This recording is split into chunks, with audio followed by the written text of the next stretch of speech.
आग या तेंदुए जैसे बड़े और शक्तिशाली जानवरों को बचाने के बारे में जब हम सोचते हैं तो जाहिर है बहुत हिम्मत का काम लगता है। लेकिन कभी ये सोचा है कि इस हिम्मत के पीछे कौन से उपकरण होते हैं जो इस काम को मुमकिन बनाते हैं? आज हम एक ऐसे ही बहुत जरूरी टूल को करीब से देखने वाले हैं। तो जब किसी जंगली जानवर को एक बाड़े में डाला जाता है तो सबसे बड़ा खतरा ये नहीं होता कि वो भाग जाएगा। नहीं, सबसे बड़ा खतरा ये होता है कि जानवर घबराहट में खुद को ही चोट पहुंचा लेगा।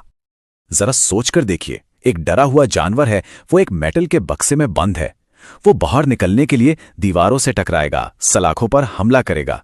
अब अगर उस बक्से के अंदर कोई भी निकला हुआ बोल्ट या कोई नुकीला कोना हुआ तो क्या होगा? नतीजा बहुत ही खतरनाक हो सकता है।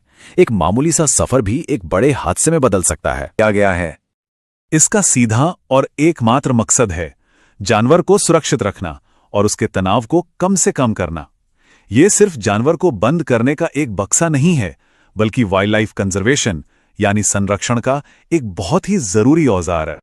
चलिए अब इसके डिजाइन के पीछे की सबसे बड़ी सोच को समझते हैं।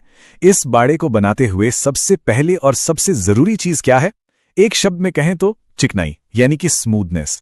इस पूरे डिजाइन का बस एक सबसे बड़ा लक्ष्य है, चोट लगने की हर छोटी बड़ी संभावना को जड़ से खत्म कर देना। इसका हर एक हिस्सा इसी सोच के साथ तैयार किया गया है। अंदर की सतहें एकदम सपाट हैं, बिना किसी जोड़ या दरार के। कोई भी नट, बोल्ट या पेंच अंदर की तरफ नहीं निकला हुआ है। हर कोना नुकीला होने के बजाय गोल बनाया गया है। मतलब एक ऐसा माहौल जहां जानवर के पंजे या दांत कहीं अटक ही नहीं सकते। लेकिन एक सुरक्षित इंटीरियर ही काफी। बाड़े के चारों तरफ, और सिर्फ चारों तरफ ही नहीं बल्कि ऊपर भी बहुत सोच समझकर खिड़कियां दी गई हैं। इससे रेस्क्यू टीम को लगभग 360 डिग्री व्यू मिलता है। यह पक्का हो जाता है कि सफर के हर पल में जानवर सुरक्षित और ठीक हैं। जब हम इन सभी फीचर्स को एक साथ जोड़कर देखते हैं तो एक बात बिल्कुल साफ हो जाती है। ये सिर्फ एक मेटल का बक्सा नहीं है, ये असल में वाइल्ड लाइफ कंजर्वेशन की एक बड़ी कहानी का अहम हिस्सा है। इस बाड़े का हर एक गोल कोना, हर चिकनी सतह और हर एक खिड़की ये सिर्फ इंजीनियरिंग के फैसले नहीं हैं, ये उस जानवर के लिए सम्मान और देखभाल का प्रतीक हैं। ये संरक्षण